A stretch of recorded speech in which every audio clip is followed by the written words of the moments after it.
I keep my goals to myself, cause whenever I share it with folks, they get a look upon their face and their memory floats to a time where their goals and the stars ain't...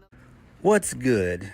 We're going to get into NXT from May the 19th, 2026. This was a pretty okay episode of NXT. I thoroughly enjoyed it. We got a massive story, which we all knew was going to happen and take place, and that is Darkstate is no more.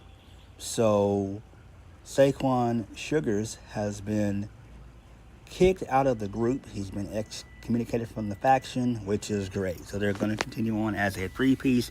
That's fine. We all saw this coming, and it really does make sense. Because Darkstate just wasn't clicking as a foursome, and they've been on NXT television for a little over a year, and they really didn't do a whole lot, if you ask me. So this was smart, and I kind of liked it. And the crowd was into it too, so this got a really good reaction from the NXT crowd. Well, the NXT faithful. So, there's that. We're still getting used to these new characters and faces. That's always a good thing. And again, this version of NXT is going to take some time to getting used to. And, the men definitely need some help. But the women, they're solid as ice. So they're solid as a block of ice. And they have been holding it down for, again, I would say for about 3 years. They've been holding it down for a while. So good stuff there. All right. So we kicked the show off with the first match of the night. Tony D'Angelo and Miles Bourne, they were defeated by Kam Hendrix and Mason Rook. So Kam Hendrix got the win. He stole the win via a jackhammer. So basically, Rook, he ended up doing the jackhammer, which was nice, and then basically Hendrix, he shoved Rook off of Miles Bourne, and then he stole the victory that way. So that's fine. It makes sense. Again, who the hell is Kam Hendrix? Nobody knows. He's the husband of Maxine Dupree, and that's all we know. There's been no backstory at all for him, which is not good. He's on Evolve as well, so he's just double dipping. He's got one foot in Evolve and the other foot in NXT. That's not good. You gotta establish this guy. Like, who is he? Like what's his motive? What are his wants? What are his goals? What's his vision? Why is he in NXT? Like, we need that to be established. And I don't know why we haven't gotten a backstory. That's not good. You have to have backstories. You have to. You can't just say, oh, well, this guy, he spent time on the Indies, and he spent time, in Japan and on the European Indies. It's like, who gives a shit? You got to give us an actual backstory. So, hopefully we get a backstory at some point on Kam Hendrix, but I doubt it. So, and really at this point, it really don't even fucking matter. Moving on from that, this leads us into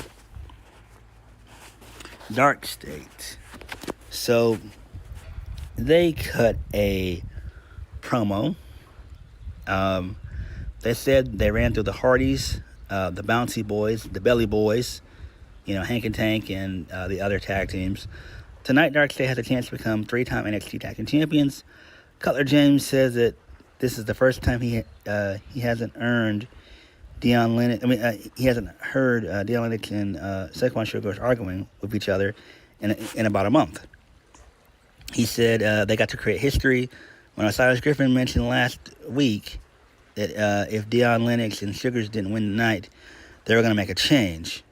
What did he mean by that? Saquon Shugars says that Deion Lennox shouldn't trip because that doesn't matter. The only thing that matters right now is Darkstate going back to do what they do best, and that's walking down this entire roster, striking fear into their hearts. Saquon Shugars knows that he and Deion Lennox have been having problems, but it's all love. It's all love. Because at the end of the day, they have each other's back. There's only one thing left to do, and that is to get what belongs to them.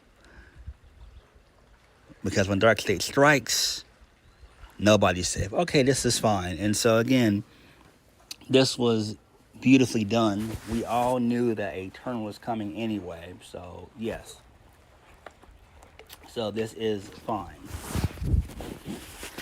Moving on, this leads us into a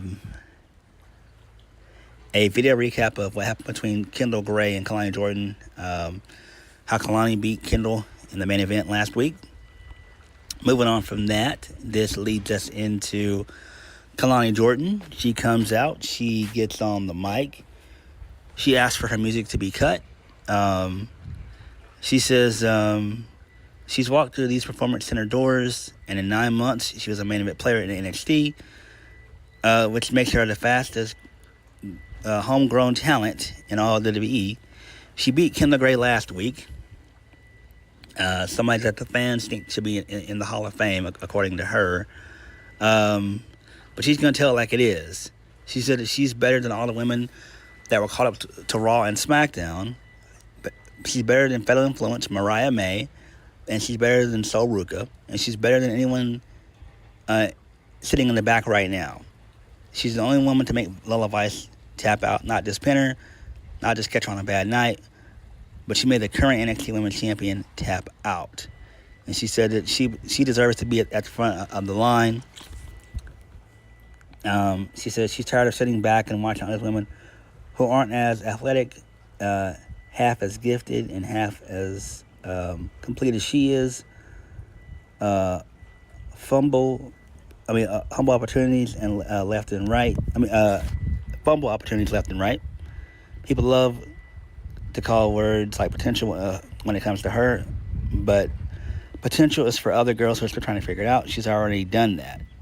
She's done that. So it's her time to get the NXT Women's Championship.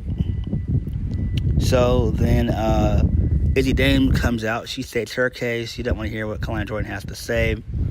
Lola Vice comes out and tells them to stop wasting everyone's time. And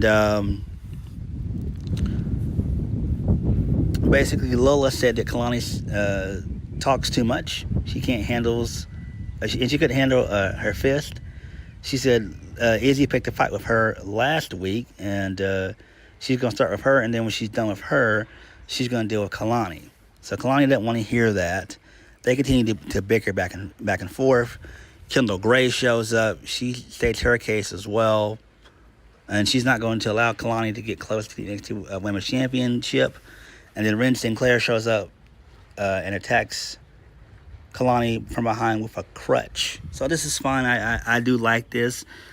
This will probably lead to a triple threat match of some sort with probably Kelani Jordan winning, but I don't think that could happen. It could be just where they wanted to just do this segment here, basically. So it's fine. But what do you do with Izzy Dame? Because she's not going to beat Lola. She's just now getting established in the main event scene. And Kelani, she's more than ready. Like, Kalani's been killing it for the past, 3 years. She's been doing very, very well. And believe it or not, I would love to see a feud between between Kelani Jordan and Lola Vice. Like a good 3 to 4 month feud over the NXT Women's Championship. So, there's that. I would imagine there's going to be a match next week. Kelani Jordan versus Ren Sinclair. So that's going to happen next week more than likely. All right, moving on from that. This leads us into Sean Legacy. He's talking to Dorian Van Dukes in the back. So Legacy, he's not happy about what Tate Wilder being overzealous and costing them their 6-man tag against Birthright. DVD says that Legacy's too good to let one loss keep him down. So, Robert Stone told Sean Legacy that he'll be facing DVD in a speed championship match next week, and they're going to do another speed tournament. Oh boy, we've got too many of these on this show. I don't know why they keep doing that, but it is what it is. So then Noam Dar, he shows up. He says that Romeo doesn't need to be nervous. He'll probably get a better result than he did last week. Romeo says that Noam had Jackson Drake's number last week. If it wasn't for Mila Lockwood, a.k.a. Bailey Humphries, he would have won the match. Noam says he's trying to play catch-up. Romeo still looks up to Noam and his resume. Romeo says that it would mean a lot for him if Noam would accompany him to the ring with his match. In his match against Tristian Angels. Okay, and Noam, he obliges. Okay, that's fine. Whatever. Moving on. This leads us into Jada Parker and Natty. So,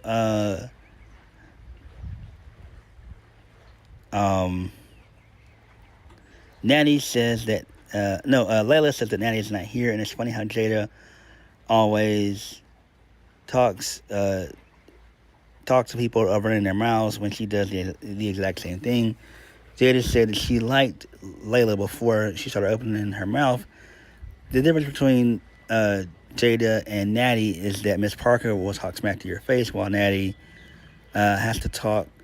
Has to stand behind a microphone calling her soft. Layla says that she respects Natty and her resume. Layla says that Jada's lost 2 out of 3 matches, and now points out that Jada. And now she thinks the whole world's against her. Jada tells Layla that she would give her the opportunity to step in the ring with her next week, so she can drag her ass over the PC, and then Layla accepts. Okay, that's fine. Cool shit there. I love Miss Parker. She's great. Moving on. This leads us into Tristian Angels. He defeats Romeo Minor.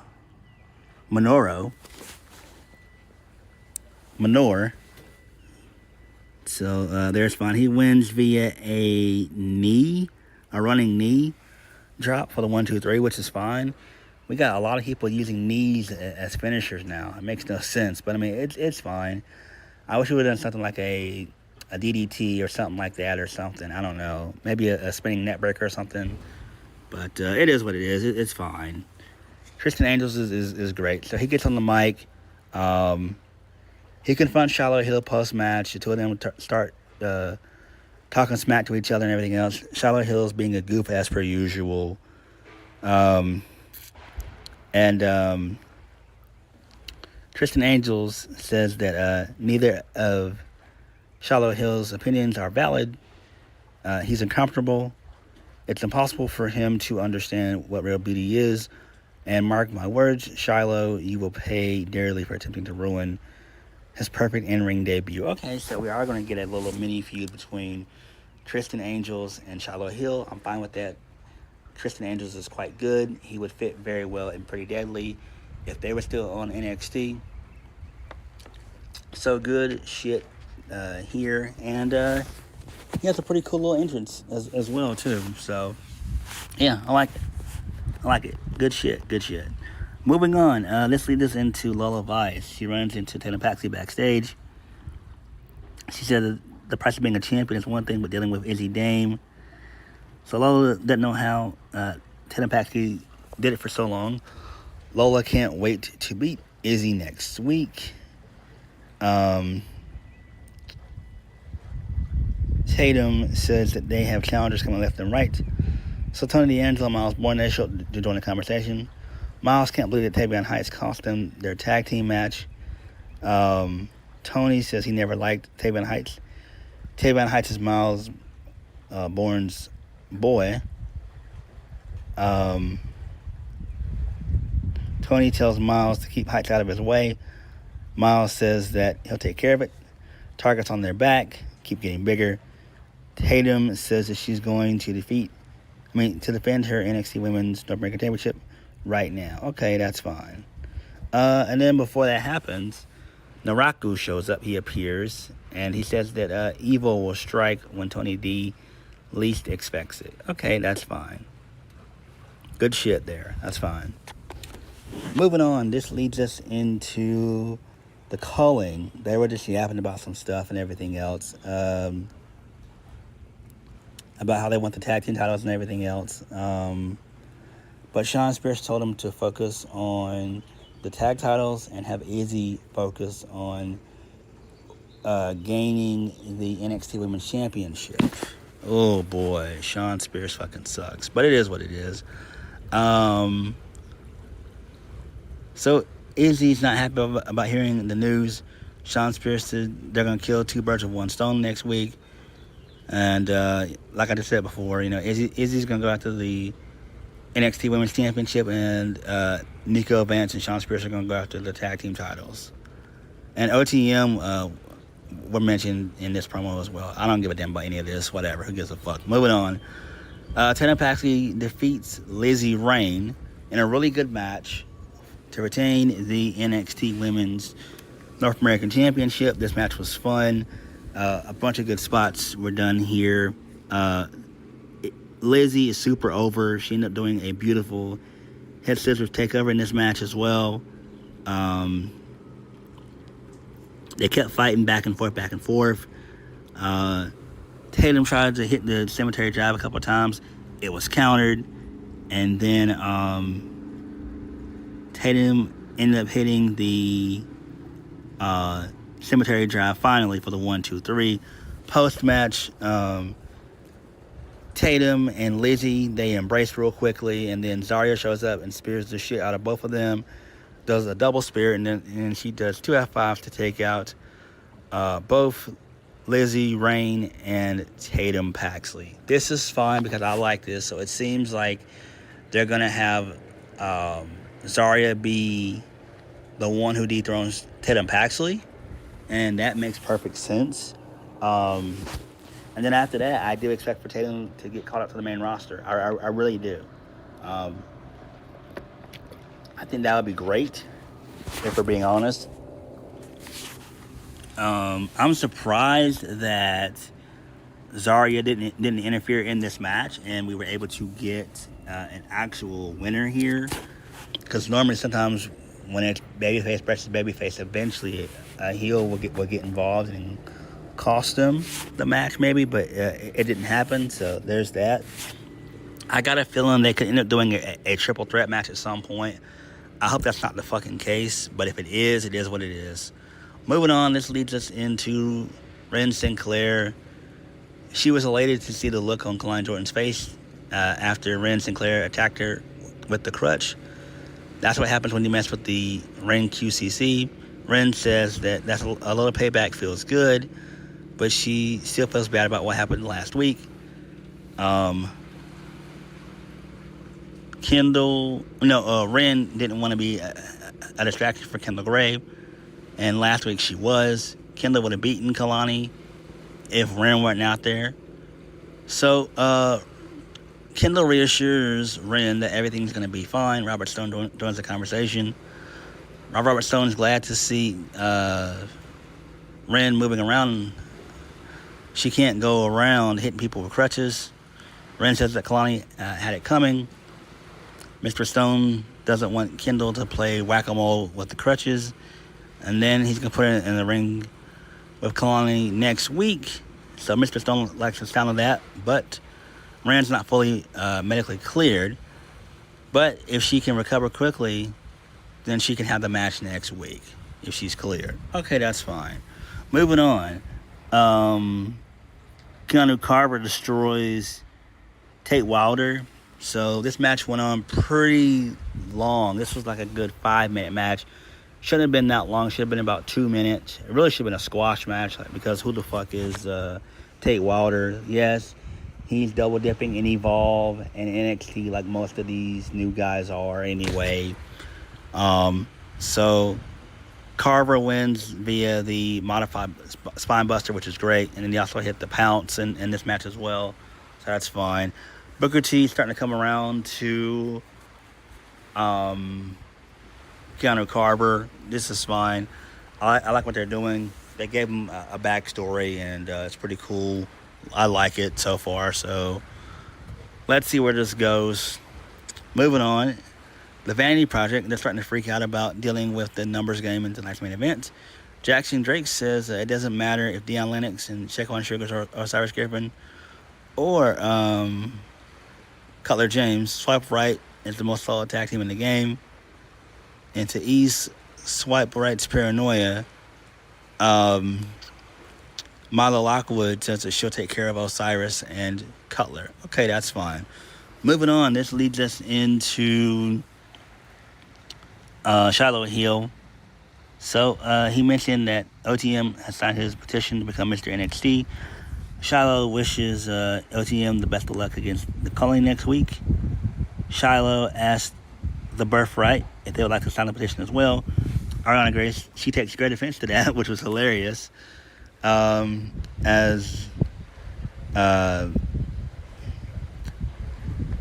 reigning Mr. NXT, Ariana says that Shiloh definitely is not pageant material. So Miles Boy and Tavion Heights, they show up. They bicker with each other in the background. Charlie said that Shiloh continues to embarrass the business every single week. Charlie proceeds to challenge Shiloh to a match next week to show him what a real wrestler looks like. Okay, that's fine. Moving on, Sarah Schreiber had a quick little interview with Kam Hendrix and everything else. Kam Hendrix basically said nothing. Mason Rook came out and he talked shit to Kam Hendrix, and then he ended up laying him out after he called him Big Boy. He said that he should be a champion and all that, so whatever. I don't care about this shit at all. Who cares? Main event of the evening, the Vanity Project, they defeat Darkstate to retain the NXT Tag Team Championships. They win via a roll-up, which makes sense. It's fine. And then post-match is when the angle happened. So Darkstate basically beat up... No. Saquon Shugars, he started beating up the mat and everything else in frustration. And then the rest of the Darkstate, they turn on Saquon Shugars. So Deion Lennox, he hits the spine buster. Then Shugars, he slaps Deion in the face. Then they clear the announce table and they end up hitting the shield powerbomb through the table for the one. To lay out Saquon Shugars, and that was how the show went out the air. This is fun. This makes sense. I'm kind of glad this happened. Again, I'm not a fan of Darkstate. At least this gives Saquon Shugars something different to do. He doesn't need to feud with Darkstate very long. Maybe 1 or 2 matches with Deion and move on. That's what I would do. But overall, like I said before, this was fine. This was the biggest thing that happened on the show, basically. Other than that, everything else was okay. But again, NXT is still working out the kinks in certain things and everything else. And they need help. They are in a rebuilding stage, and people need to understand that. But overall, this was a pretty okay show for the most part. I liked it. I like what they're doing with Lola Vice. I like what they're doing with Tatum Paxley. The main event scene, it does need work. It does need help. Tony D can't do it alone with just him and Evil. He has to have guys to kind of play off of. So, it is what it is. Grayson Waller, he's been doing some NXT live shows and stuff. So hopefully he can be integrated back into NXT television. I think NXT could use him for a couple months. Well, not even for a couple months, for a good 3 to 6 months at least. Damn. But NXT for the most part was pretty okay. The biggest thing that happened on the show was Darkstate turning on Saquon Shugars, but everyone saw that coming 1,000 miles away. So yeah. But what you guys think of NXT? Let me know. Like, comment, subscribe. Peace.